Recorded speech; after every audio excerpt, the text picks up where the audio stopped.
Então hoje a gente vai dar continuidade ao estudo do livro de Apocalipse. Hoje nós vamos estudar o capítulo 12 e 13.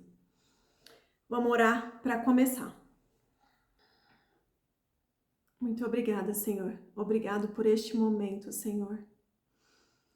Perdoa, Senhor, os nossos pecados, papai. Que o Seu Espírito Santo nos convença do pecado, papai. Nos dê, papai, um coração ensinável, Senhor. Que a Sua palavra renove a nossa mentalidade. Que a gente consiga absorver a Sua palavra e que a gente consiga colocar em prática. Revela-te, Senhor, os Seus segredos, papai. Muito obrigado por este momento. Obrigado por todas as pessoas que estão aqui reunidas, estudando, papai, porque elas têm interesse na Sua palavra. Que o Espírito Santo flua, que as vendas sejam retiradas dos nossos olhos, que haja entendimento.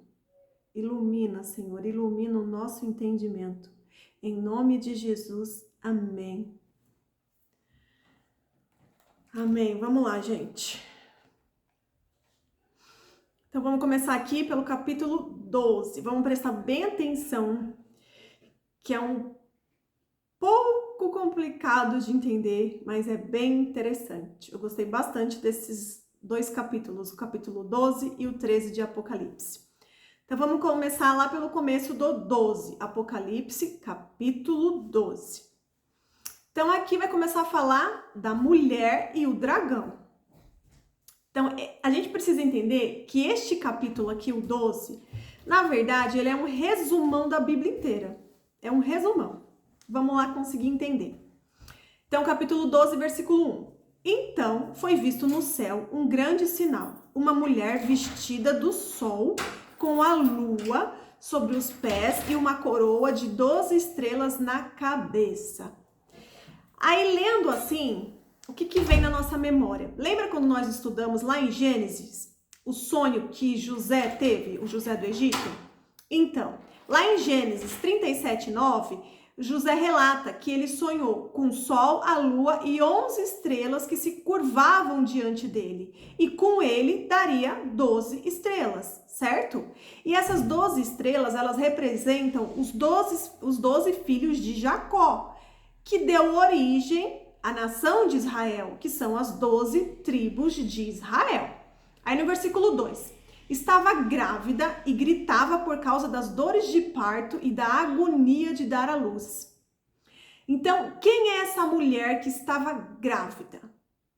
Para a gente ter certeza, vamos lá em Isaías 67, dos versículos 7 ao 10.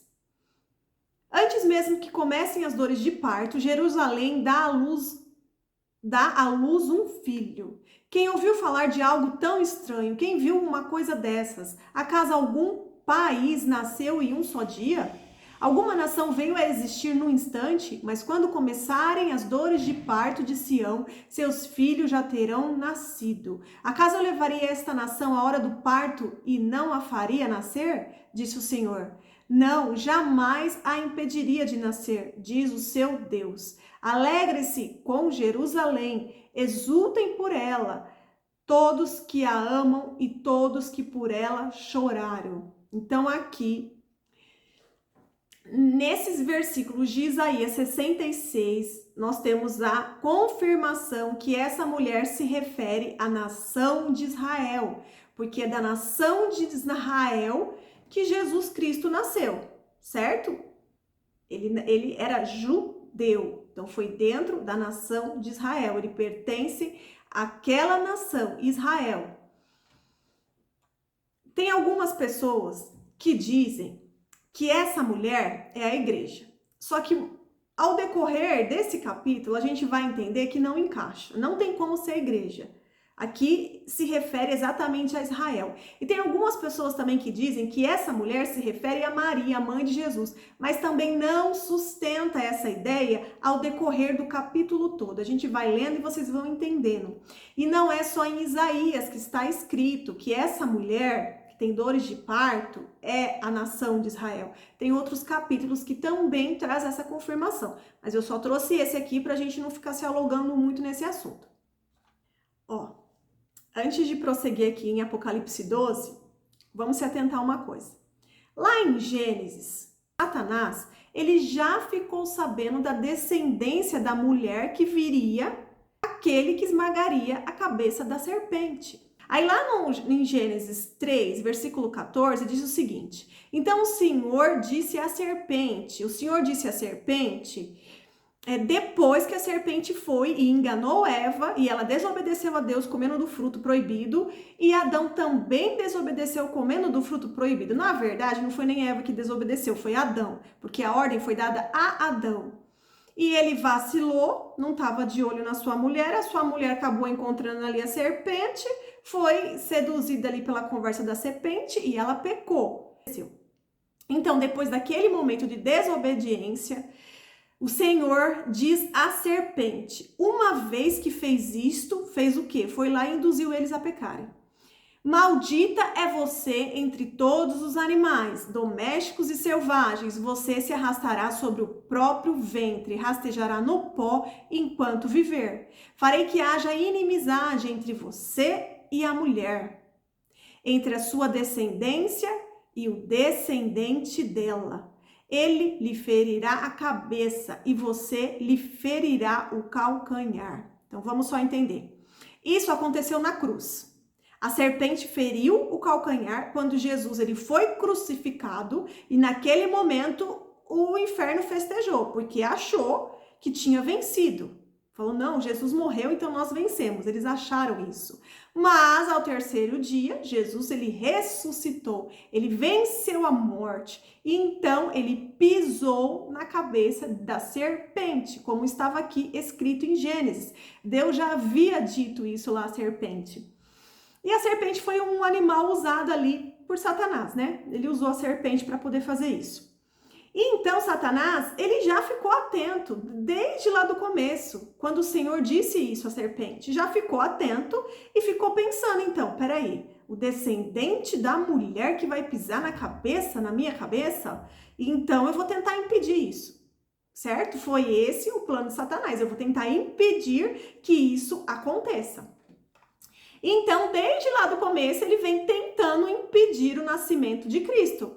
Ele vem tentando impedir que Cristo nascesse em carne e osso aqui na terra. Então, o que ele fez, Satanás? Ele começou a jogar dardos inflamados, desde lá do início. Começou a jogar dardos inflamados na cabeça de Caim, fez a cabeça de Caim para que ele sentisse inveja de Abel e ele matasse Abel. Lembra? Caim matou Abel.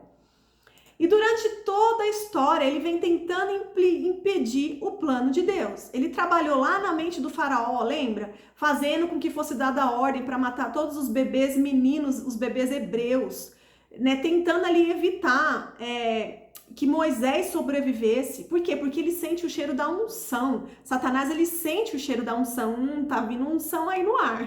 Tô sentindo o cheiro da unção no ar. Deus vai usar a tal pessoa como instrumento. Ele vai fazer de tudo para impedir. Porque ele sabe que todas as pessoas que Deus usa é para que o plano deles seja concluído aqui na terra. Então Satanás, ele tá atento, ele vai fazer de tudo para tentar impedir. Então ele tentou lá impedir com Moisés. A mãe de Moisés teve que colocar Moisés no cestinho, colocar no rio para que ele não morresse.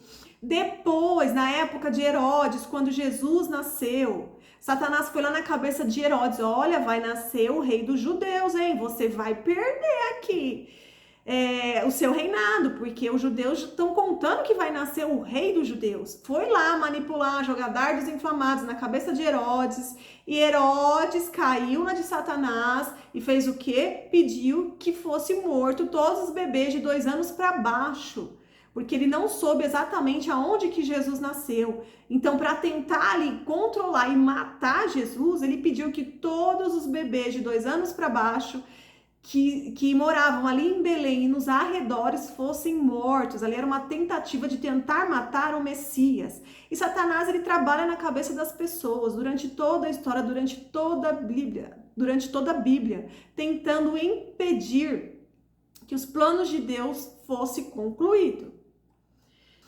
uma coisa que a gente precisa entender. Um espírito sem corpo, ele não tem legalidade aqui na Terra. Por isso que Satanás, ele usa pessoas. Ele manipula facilmente pessoas orgulhosas, pessoas com soberba. E por isso que a gente precisa entender que a luta não é contra sangue e carne, e sim contra principados e potestades, porque são eles que agem, que induzem as pessoas para fazerem o que eles querem, para tentar atrapalhar os planos de Deus. E as pessoas que estão afastadas de Deus são a que mais facilmente acaba prestando serviço para o inimigo, que cai na conversa dele com mais facilidade e acaba ali tentando atrapalhar os planos de Deus. Aí agora a gente volta aqui para o Apocalipse capítulo 12, a gente vai agora para o versículo 3. Outro sinal foi visto no céu, um enorme dragão vermelho com 7 cabeças e 10 chifres e 7 coroas na cabeça. E 7 coroas nas cabeças. Com a cauda, arrastou 1/3 das estrelas do céu e as lançou na terra. E quando a mulher estava para dar à luz, o dragão parou diante dela, pronto para devorar a criança, tal logo ela nascesse. Então aqui já deixa bem claro que o dragão aqui é Satanás, certo? E até agora a gente entendeu que a mulher que aqui se refere é a nação de Israel, é de onde veio o Messias. Aí no versículo 5, a mulher deu à luz um filho que governará todas as nações com cetro de ferro, e ele foi arrebatado para junto de Deus e de seu trono, ou seja, Jesus. Ele resgatou a autoridade que Adão perdeu por conta da desobediência aqui na terra. E ele foi arrebatado, porque lembra, depois de 40 dias que ele ressuscitou, ele foi elevado ao céu. Isso está lá em Lucas 24, no versículo 50. Então, Jesus, ele veio como homem, ele cumpriu aqui tudinho que ele tinha que cumprir. Ele executou o plano com excelência, ele não pecou. Na cruz, ele foi o nosso redentor, porque ele pagou o alto preço, né? Ele pagou com o sangue dele. E a partir dali, quem reconhece o sacrifício de Jesus, quem aceita Jesus como seu único Senhor e Salvador, passa a ser co-herdeiro com Jesus Cristo. E depois de 40 dias que ele ressuscitou, porque ele foi morto, ao terceiro dia ele ressuscitou e ficou 40 dias aqui na terra. Depois desses 40 dias, ele foi elevado ao céu. Então ali ele foi arrebatado, é isso que refere aqui esse versículo. Aí agora no versículo 6, a mulher fugiu para o deserto, onde havia preparado um lugar para cuidar dela durante 1260 dias. Vocês estão vendo como esse capítulo é um resumão da Bíblia? Porque toda hora se refere à mulher. Mas a mulher não pode ser Maria, porque aqui já está falando dos fins dos tempos. E Maria já morreu, não tem nada mais a ver com Maria. Entende? Como já descarta essa possibilidade. Porque esse capítulo é o resumo do começo até o fim dos tempos. Aqui tá falando de tudo, é um resumão mesmo. E esse versículo 6 já tá se referindo ao período de tribulação. Aí tá falando, a mulher fugiu para o deserto. Quem é a mulher? É Israel. Israel. Lembra que a gente já estudou anteriormente sobre os 144 mil que serão selados? Esse daqui é a nação de Israel, essa mulher. Então, fugiu para o deserto, onde Deus havia preparado um lugar para cuidar dela durante 1260 dias. Então, aqui já está se referindo ao período de tribulação, os 3 anos e meio. Então, a mulher Israel, ela fugirá para o deserto. Lembra que a gente leu lá nos capítulos anteriores que falavam dos 144 mil? São os israelitas, até lá foi descrito todas as tribos e tudo mais. E Deus vai proteger eles aqui na terra, porque vai chegar um momento que eles vão reconhecer que Jesus realmente é o Messias. E Deus vai proteger eles do período de tribulação, vai proteger eles do dragão, de Satanás. Aí no versículo 7, houve guerra no céu. Miguel e seus anjos lutaram contra o dragão e seus anjos. O dragão perdeu a batalha e ele e seus anjos foram expulsos do céu. Esse enorme dragão, a antiga serpente chamada Diabo ou Satanás, que engana o mundo todo, foi lançado na terra com seus anjos. Aqui deixa claro, o dragão não é outra coisa. O dragão é o diabo, Satanás é a antiga serpente lá de Gênesis. E ele já sabia que o filho, o descendente da mulher, pisaria na cabeça dele, certo? Aqui já deixa claro. E aqui tá mostrando pra gente o que nós já estudamos anteriormente nos estudos dos outros livros da Bíblia, que fala da guerra que houve no céu. Satanás, ele era um anjo de luz. Só que chegou um momento que ele quis ser como Deus. E aí ele convenceu 1/3 dos anjos a ficar do lado deles. Eles se rebelaram, houve rebelião. E aí houve guerra no céu. E o Miguel e os anjos, que são a favor de Deus, lutaram contra o dragão e os anjos, que estavam a favor de Lúcifer, que é o dragão, que é o Satanás, que é a serpente. E assim eles foram expulsos do céu e foram lançados na terra. Ele foi lançado na terra junto com 1/3 dos anjos que estava com ele. Eles perderam e foram lançados na terra. O que a gente precisa entender é o seguinte: Deus, ele deu o domínio da terra para o homem. Isso está lá em Gênesis. Mas Deus, ele é o criador, ele é o proprietário da terra. É ele que criou, é ele que é proprietário. Tem vários versículos da Bíblia que deixa bem claro que Deus que é o proprietário, ele é o criador, ele é o dono da terra. Então, assim como o imóvel, quando você aluga, por exemplo, você aluga um imóvel, você é inquilino daquele imóvel, você tem o domínio sobre aquele imóvel, mas você não é o dono, você não é o proprietário daquele imóvel, certo? Da mesma forma é conosco, Deus nos deu o domínio da terra, mas não somos os donos, é Deus que é o dono. E como a gente aqui acabou de ler, no versículo 9, o diabo, que engana o mundo todo, ele foi lançado na terra com os seus anjos.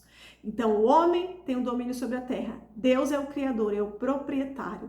E o diabo, por causa da guerra lá no céu, porque ele se rebelou e levou consigo 1/3 dos anjos, eles foram expulsos e jogados pela terra, certo? Então tem muita gente que se ilude, acha que o diabo e tudo mais, e os anjos caídos estão lá no inferno. Não, gente, eles estão soltos, eles ficam lá no inferno, eles andam por aqui na terra. Lembra quando a gente não estudou ainda o livro de Jó, mas eu creio que muitas pessoas já leram o livro de Jó. E vocês podem lá observar que o diabo, ele estava lá rondando até o céu. E ele conversou com Deus e Deus permitiu que Jó fosse testado. Então isso mostra pra gente que ele fica por aí, ó, nos arredores, só observando e tentando entender o que vai acontecer para poder impedir o plano de Deus.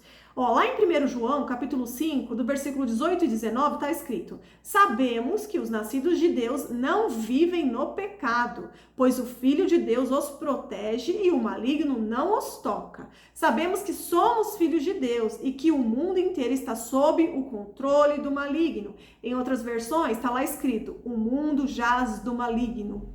Certo? Mas o maligno, ele não tem domínio sobre a terra. E ele não é proprietário da terra, porque quem criou foi Deus, e é o homem que tem o domínio. Só que esse mundo está sob o controle dele. Por quê? Por causa do livre-arbítrio. As pessoas, elas têm o poder de escolha. E como as pessoas se afastam de Deus, como as pessoas não levam Deus a sério, como as pessoas desobedecem a Deus e as suas leis, eles ficam suscetíveis ao maligno. Porque tudo que o maligno oferece é muito mais atraente, é muito mais fácil.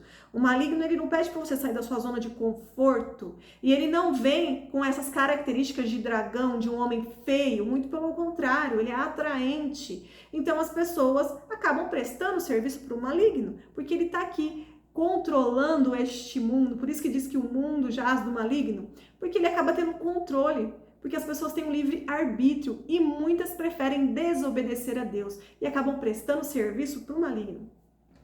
E nesse versículo aqui deixa bem claro, né? Pois os filhos de Deus os protege pois o Filho de Deus, Jesus, os protege e o maligno não os toca, mas é só os filhos de Deus que são protegidos, é aqueles que reconhecem Jesus como seu Senhor e Salvador. E o mais importante é o que está escrito no começo do versículo 18.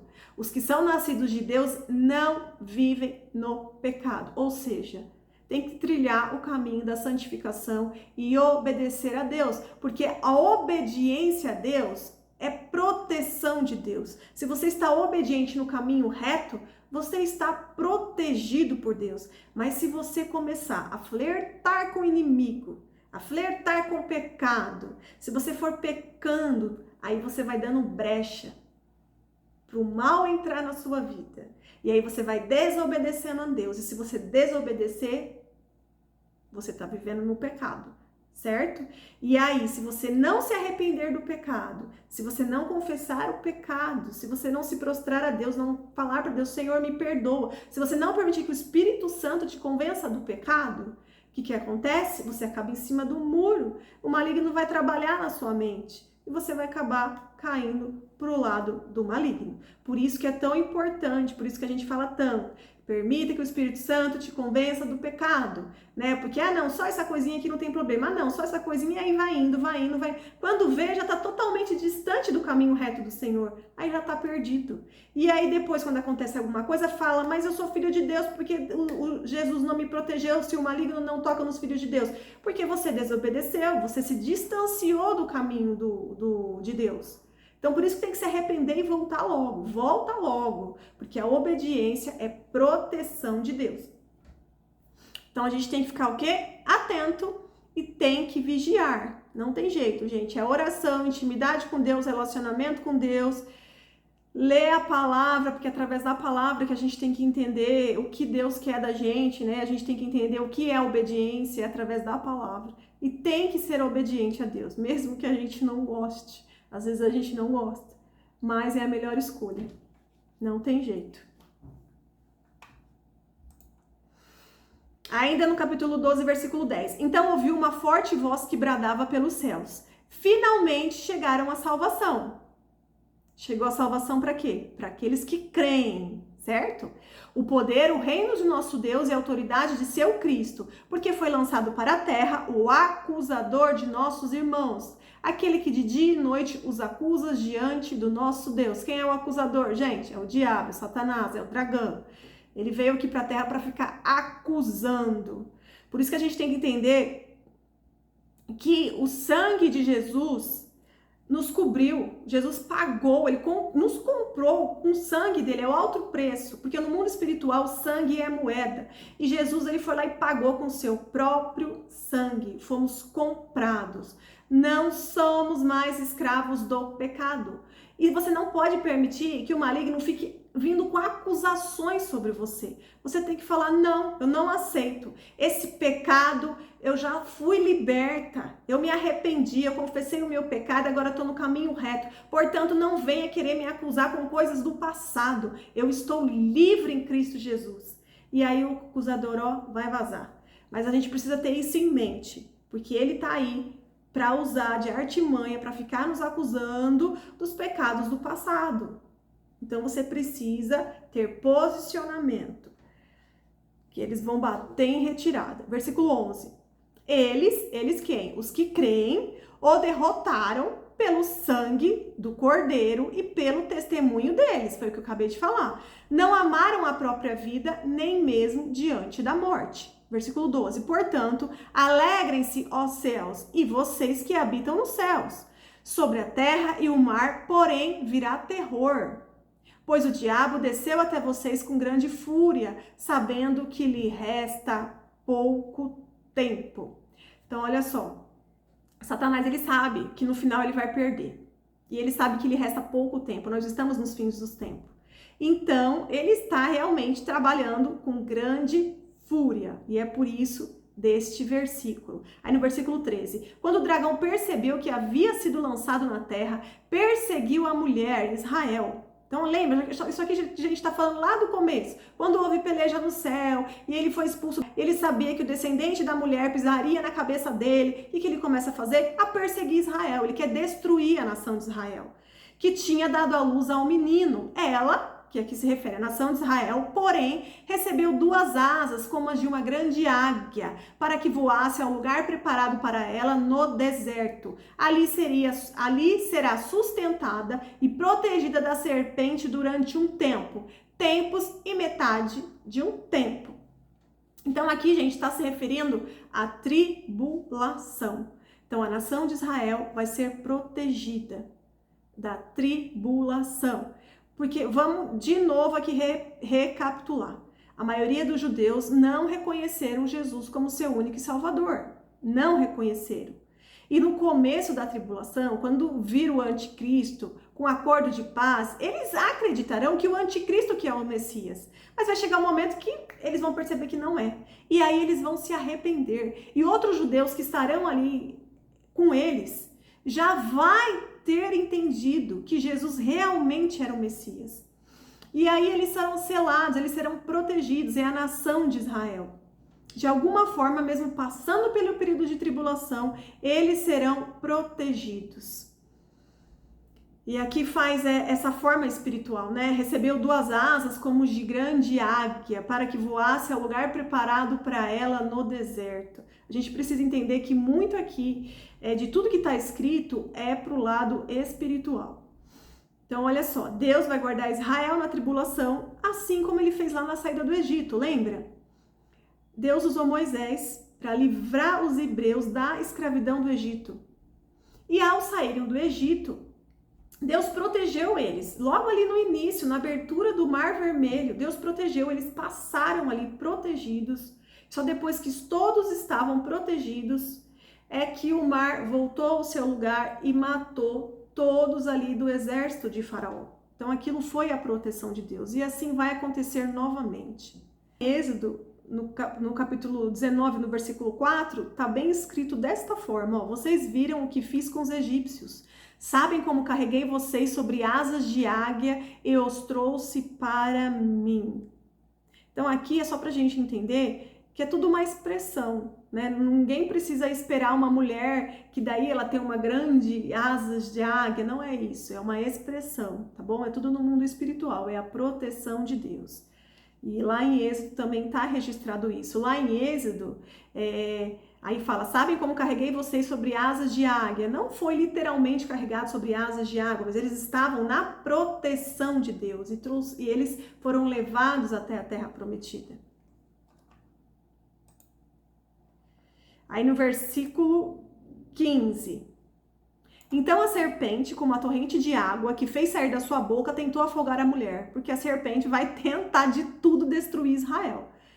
Mas a terra ajudou a mulher, abrindo a boca e engolindo o rio que havia jorrado da boca do dragão. Então aqui vai ser uma tentativa, mas a terra vai proteger a mulher, vai ajudar a mulher.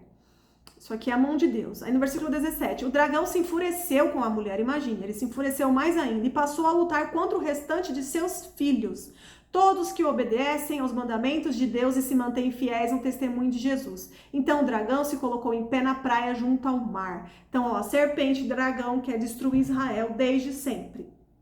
Podemos ver isso, gente, na atualidade, como que o inimigo age manipulando as pessoas para que todos fiquem contra Israel. A gente pode ver isso hoje na mídia. Como que a mídia trabalha, como que as pessoas falam de Israel. Então isso, gente, é desde lá do começo. Sempre Satanás manipulando e usando as pessoas para que todo mundo fique contra Israel. Sendo que Israel é de Deus, gente. Tá aqui escrito na Bíblia inteira. Então, como que as pessoas podem cair nessa conversa, nem leem a Bíblia, nem pesquisam direito e metem o pau em Israel? Então, a gente precisa tomar cuidado e entender, Israel é de Deus, é a nação de Deus. Não temos que ir contra Israel. E aqui também está falando, ó, nesse versículo 17, todos os que obedecem aos mandamentos de Deus e se mantêm fiéis no testemunho de Jesus. Que está falando, ele passou a lutar contra o restante dos seus filhos. Por quê? Lembra? Muitas pessoas não serão arrebatadas. Só que elas já reconheceram Jesus, mas não estavam trilhando o caminho da santificação quando houve o arrebatamento, então ficaram, ou se converterão no período de tribulação. Então tá falando aqui, ó, que o dragão se enfureceu com a mulher e passou a lutar contra o restante dos seus filhos. Por isso que temos que fazer de tudo para ser arrebatados, porque aqueles que ficarem aqui, eles vão sofrer muito, porque não vai ser fácil você resistir ao anticristo aqui na terra. E ele vai vir com fúria contra essas pessoas. Bom, agora a gente já vai para o capítulo 13. Então, nesse capítulo aqui vai falar da besta que saiu do mar. Então, no capítulo 12, falou do dragão, a serpente, certo? Que é Satanás. E agora vai falar da besta que saiu do mar. Essa besta não é Satanás, tá bom? É uma outra pessoa, uma outra coisa. Deixa eu só... Versículo 1. Capítulo 13. Então... vi sair do mar uma besta, Gente, essa besta aqui também está descrita lá no livro de Daniel, no capítulo 7. Anota aí. Depois vocês vão lá na Bíblia de vocês e leem todinho o capítulo 7 para poder entender essa confirmação. Aí, continuando no versículo 1 do capítulo 13 de Apocalipse. Tinha 10 chifres e 7 cabeças, e uma coroa em cada chifre. Em cada cabeça estavam escritos nomes de blasfêmias. Versículo 2. A besta parecia um leopardo, mas tinha pés como de urso e boca como de leão. E o dragão deu à besta seu poder, seu trono e grande autoridade. Essas características, gente, são espirituais. Tinha 10 chifres, 7 cabeças, uma coroa em cada cabeça. A besta parecia um leopardo, mas tinha os pés como urso e boca de leão. Tudo isso tem um significado espiritualmente, a gente vai falando sobre isso. Então essas são características espirituais. Porque essa besta é uma pessoa, tá? Essa pessoa, ela tem um corpo, é humano, assim como a gente. E o dragão, ele deu o seu poder, o seu trono e grande autoridade. Por quê? Porque para agir aqui nesse mundo natural, é necessário um corpo. Então, o dragão, que é Satanás, ele vai usar o anticristo para agir aqui em nome dele. Por isso que a besta vai entregar o seu poder, o seu trono e grande autoridade. Vai entregar para quem? Para essa besta que saiu do mar. E quem é essa besta? É o anticristo. Vamos lendo aqui para vocês poderem chegar a essa conclusão. Aí no versículo 3.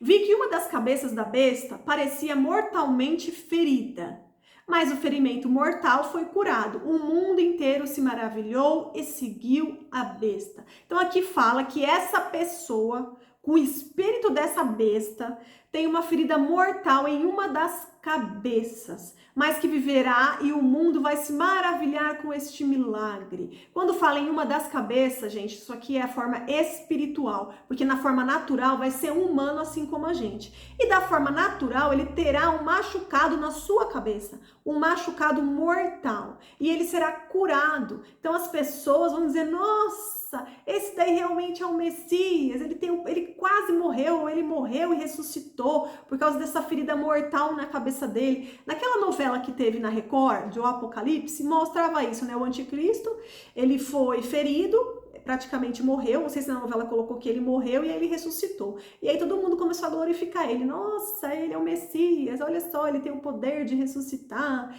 E aí que eles vão se enganando. Também, eu já falei, né, que também tem a parte espiritual nisso. E eu vou explicar qual que é a parte espiritual. Então, a forma imperial do governo cessou no mundo. Certo? Não é mais como era na época de Cristo. Lembra, gente, que aqui é João que está nos revelando pelas visões que ele está tendo naquela época. E na época em que João vivia, era a época do Império Romano, lembra? O Império lá quando Cristo passou pela Terra.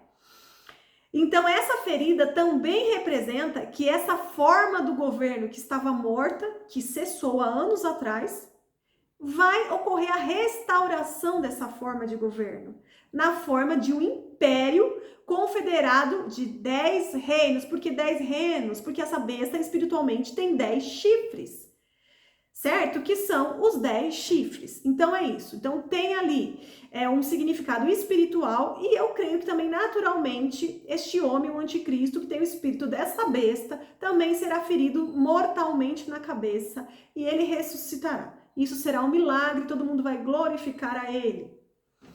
Aí no versículo 4. Adoraram o dragão por ter dado à besta tamanho poder. O anticristo vai incentivar todo mundo a ser o quê? Satanista. Adorem a besta. Só que o povo está tudo sendo enganado, mas chega uma hora que eles vão perceber.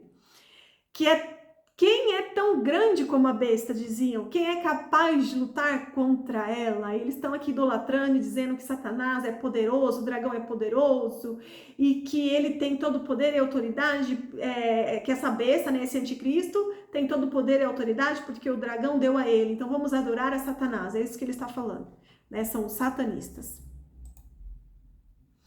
Ainda no capítulo 3, versículo 5. Então foi permitido à besta falar grandes blasfêmias e lhe foi dada autoridade para fazer o que quisesse durante 42 meses, ou seja, 3 anos e meio. Aqui é o segundo período da tribulação. Gente, lá em Apocalipse 17, 7, é revelado sobre a besta. A gente vai ler aqui rapidamente, só para poder entender e confirmar aqui o que eu tô falando. Ó, agora a gente tá em Apocalipse 17, 7. A gente vai ler do 7 ao 14. Por que você está tão espantado? O anjo perguntou. Eu explicarei o mistério dessa mulher e da besta com 7 cabeças e 10 chifres na qual está montada. Aqui a gente não vai falar dessa mulher, tá bom? Essa mulher não é Israel, é outra mulher que a gente vai falar lá no capítulo 17. Aqui a gente vai só se atentar à explicação sobre a besta. Aí no versículo 8. A besta que você viu esteve viva, mas agora não está mais. E no entanto, em breve subirá do abismo e irá para a destruição. Os habitantes da terra, cujos nomes não foram escritos no livro da vida, os habitantes da terra que não tiveram o livro escrito no livro da vida, que não aceitaram Jesus como seu único Senhor e Salvador, desde a criação do mundo, ficarão admirados com o reaparecimento da besta que havia morrido. Ou seja, esse ferimento na cabeça mortal vai fazer com que morra e depois ressuscite. E o povo vai ficar tudo admirado.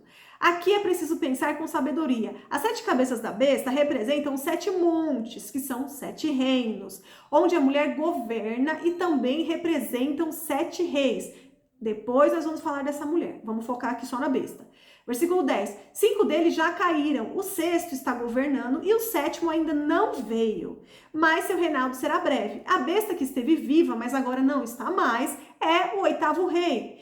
É como os outros 7 e também caminha para a destruição.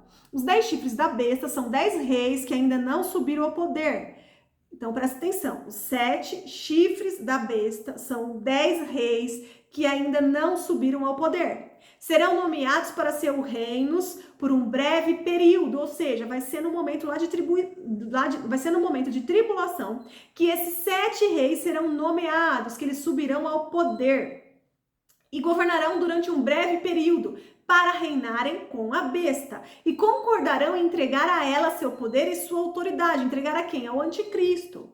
Então, juntos, eles guerrearão contra o Cordeiro, mas o Cordeiro os derrotará, pois o Senhor dos Senhores e Rei dos Reis.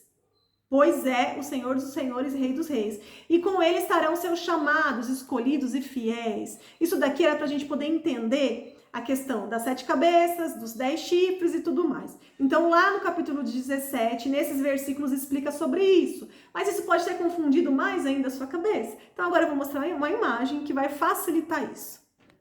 Então, essa daqui é a imagem.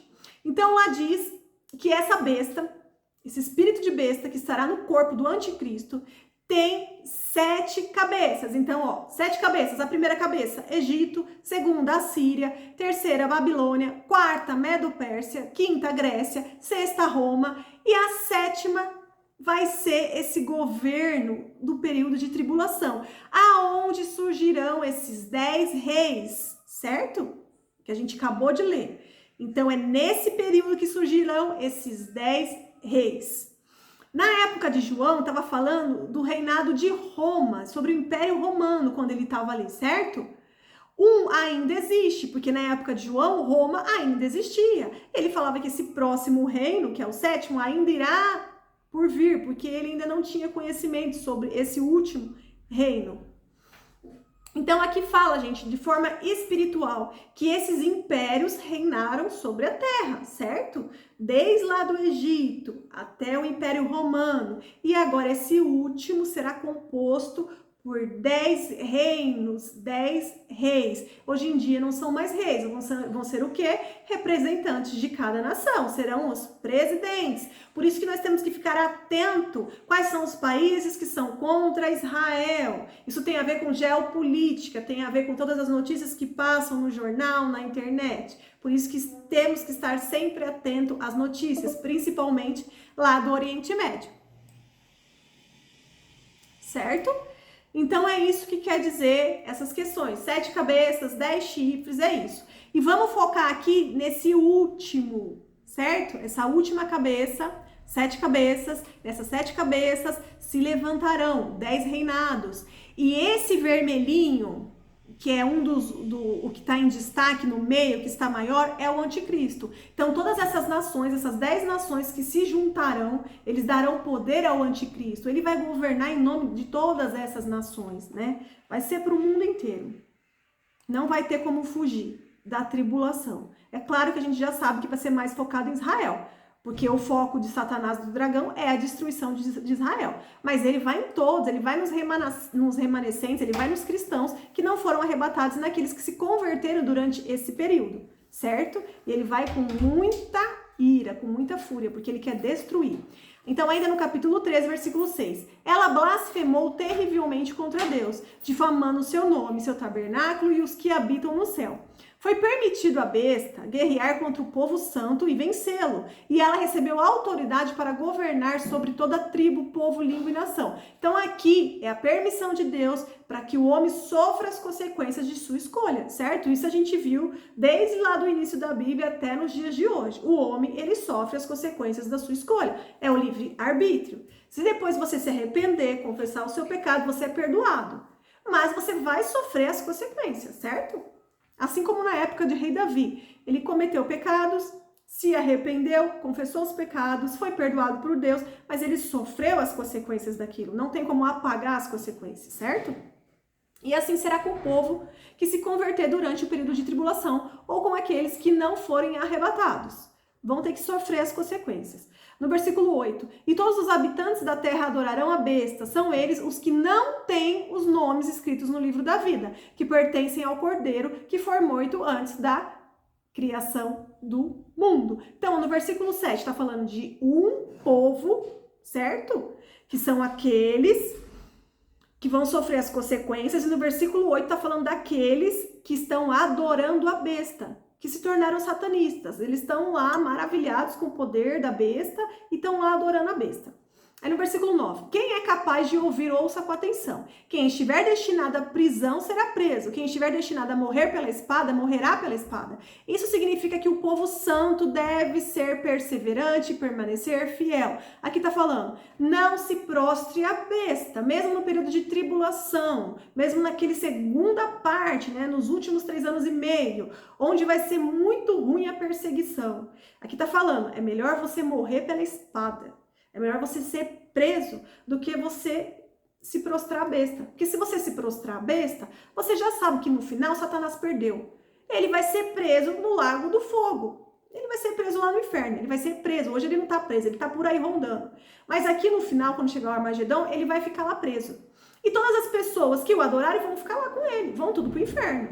Então aqui está dando a chance. É melhor você morrer fisicamente pelo dragão, pelo anticristo, você morrer e ter a salvação eterna em Cristo, do que você se curvar a ele, depois da eternidade você vai ficar lá no lago de fogo, lá no inferno. É isso que esse versículo 10 está falando. É para permanecer, o povo santo permaneça perseverante e fiel, aguente as consequências.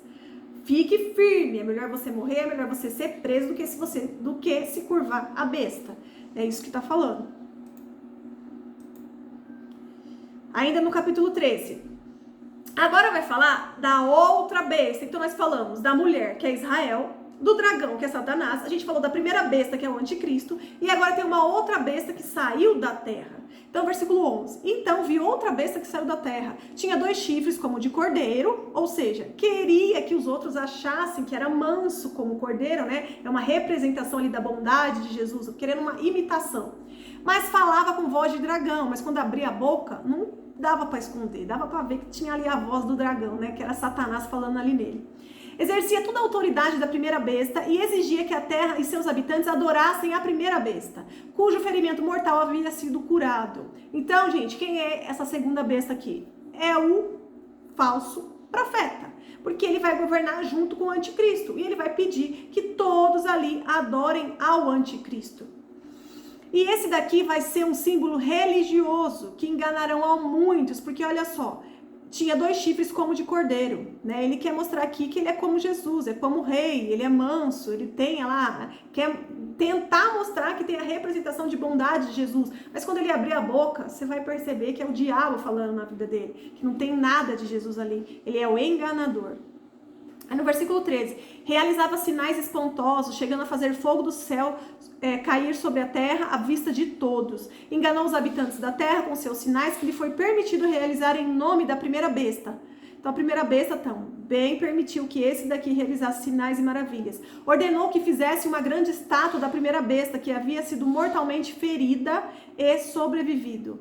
Então lhe foi permitido dar a vida a essa estátua para que ela falasse. A estátua da besta ordenou que fossem mortos todos que se recusassem a adorá-lo. Olha aí a perseguição. Aquele que não quiser se prostrar à besta vai sofrer perseguição. Eles vão sair para matar, para prender. Versículo 16. Exigiu que grandes e pequenos, ricos e pobres, escravos e livres, todos recebessem uma marca na mão direita ou na testa. Aqui é a marca que todo mundo fala que vai receber, certo? Aqueles que ficarem no período de tribulação, eles vão ter que ter essa marca, ó, porque no versículo 17 fala: e ninguém podia comprar nem vender coisa alguma sem essa marca, que era o nome da besta e o número que representa seu nome. Aqui é preciso sabedoria. Quem tem discernimento, trate de entender o significado do número da besta, pois é o número de homem. Seu número é 666. Então aqui está falando do falso profeta, que junto com o anticristo, eles vão reinar sobre toda a terra durante esse período de tribulação. Muitos se prostrarão a ele. Por quê? Porque ele vai governar sobre tudo. É questão política, é questões comerciais, religiosa, é tudo ali eles vão ter o governo sobre a terra. E eles vão pedir que todas as pessoas implantem esse chip, porque daí ele vai ter o controle sobre todas as pessoas. E as pessoas implantando esse chip quer dizer que elas estão se curvando à besta, e aí vão perder a salvação eterna de Cristo. E aquelas pessoas que não se curvarem, que não quiserem colocar o chip, elas vão ter que fugir para outros lugares, vão ter que ter alimentos, vão ter que procurar alimentos, né? Aí, tipo, é aqueles filmes apocalípticos mesmo. Procurar alimentos enlatados, ou vai ter que ir para uma região das montanhas onde tem a plantação para poder plantar e viver com aquela plantação, com aqueles alimentos durante o período da tribulação. Vão ter que estar fugidos, porque se ficar ali junto com todo mundo, vai ter que ter o chip, senão não vai conseguir trabalhar, não vai conseguir ter dinheiro, não vai conseguir ter casa, vai ser perseguido, vai ser preso, vai ser morto. Então vai ter que fugir. É isso que está falando. Agora, em relação a esse número aqui, a gente vai falar na próxima aula. A gente vai falar sobre o número 666. Certo? Aí a gente encerra aqui esses 2 capítulos. Então, vamos aqui focar. O capítulo 12 foi um resumão, desde Gênesis até o fim dos tempos. A mulher representa a nação de Israel. O dragão é a serpente, é o diabo, é o Satanás, é a mesma pessoa. O mesmo ser, né? Porque não é pessoa. É o mesmo ser maligno. Depois, fala da primeira besta. É quem? É o anticristo, onde o dragão vai dar poder e autoridade para ele reinar sobre a terra, porque esse anticristo é uma pessoa, ele tem um corpo, ele tem aquelas características lá espirituais que a gente leu. E depois a segunda besta que falou na segunda parte do capítulo 13 é o falso profeta que vai governar e reinar juntamente com o anticristo, certo? Então aqui vocês estão vendo que já começa a falar da segunda parte do período de tribulação. É a segunda parte, os últimos 3 anos e meio, certo? Então por hoje é isso, já teve bastante informação. Então depois, gente, quando eu subir esse vídeo lá para o YouTube, assista de novo, porque é muita informação. Então tem que assistir de novo com a sua Bíblia aberta para você ir anotando. Aí você vai lá em Daniel, grifa as partes, vai lá em Apocalipse 17, grifa as partes, vai lá em Isaías, grifa as partes, para você poder fazer um estudo mesmo, para isso poder fixar na sua cabeça. Porque daí quando falar sobre isso, a gente vai lembrar. Mas daí a gente tem que anotar, tem que fixar de uma melhor forma para a gente não esquecer. Que é muita informação, né? Tá bom? Aí depois vocês vão e assistam de novo para ficar anotando tudo. Certo? Então é isso. Vou orar aqui para terminar, tá bom? Obrigada, Senhor. Obrigado por este momento, papai. Obrigado pelas suas revelações, papai. Obrigado porque nós temos a sua palavra, Senhor. O Senhor está nos avisando através da sua palavra, do seu livro da revelação, papai. Muito obrigada, Senhor, por permitir que João, Senhor, deixasse tudo revelado a nós, papai. Muito obrigada, Senhor. Nos convença do pecado, Senhor. Queremos trilhar o caminho reto, Senhor. Nos convença do pecado para que a gente possa se arrepender, para que a gente possa confessar, Senhor. Queremos ser arrebatados, papai. Queremos ser arrebatados, Senhor. Tenha misericórdia, papai. Que o sangue de Jesus esteja sobre a porta de todos os lares que estão aqui ouvindo essa oração, papai. Tem sangue no umbral, Senhor, da porta das nossas casas, das nossas janelas, papai. Estamos protegidos pelo sangue de Jesus. Temos autoridade em nome de Jesus para levar a sua palavra aqui na terra, Senhor. Para avançar, Senhor, aqui na terra, alcançando almas para o reino de Deus, Senhor. Pessoas estão aqui, papai, dispostas a levar a sua palavra, Senhor, para poder mostrar às pessoas que ainda há tempo de reconhecer Jesus como seu único Senhor e Salvador. Ainda há tempo, Senhor. Muito obrigado, papai. Continue iluminando o nosso entendimento, Senhor. Que todo espírito de medo caia por terra em nome de Jesus. Que nós possamos ter, Senhor, o espírito de ousadia, o espírito de autocontrole, Senhor. Sabemos que em Ti somos mais do que vencedores, papai. Abençoa, Senhor, cada lar, papai, cada pessoa que está ouvindo agora a sua palavra, papai. Que essas pessoas sejam fortalecidas, que elas tenham a fé fortalecida, Senhor, que elas sigam adiante, que elas não retrocedam, papai, mas que elas avancem, Senhor. Avance, Senhor, rumo ao reino de Deus. Muito obrigada, Senhor. Em nome de Jesus, amém. Amém, gente. Fique com Deus, que Deus abençoe. Deixa eu só falar uma coisinha, tem dois minutos. Hoje, no meu devocional, eu estava lendo sobre aquele salmo, acho que é o Salmo 58, esqueci o versículo que fala, é Davi ali falando, e ele fala que Deus conta os nossos passos. Eu achei aquilo muito interessante, falou muito comigo, porque ele fala que Deus conta os nossos passos, ou seja, vocês têm que lembrar de como vocês estavam antes de conhecer Jesus.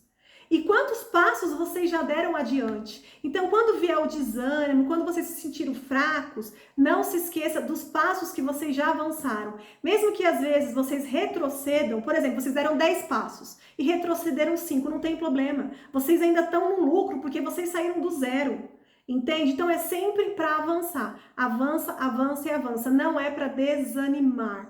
A gente tem que se lembrar de como nós éramos antes de conhecer Jesus. Mesmo que às vezes a gente esteja fraco, a gente tem que avançar, não pode desistir. Retroceder um pouco, avança mais, se fortalece em Deus. Fica firme aí na oração que Deus vai fortalecer. Não pode desistir. Vocês viram que aqui mesmo fala que tem que ser perseverantes. E não é só no período de tribulação, é hoje também. Temos que perseverar, não é para desistir. Tá bom? Segue em frente. Beijo, gente. Deus abençoe.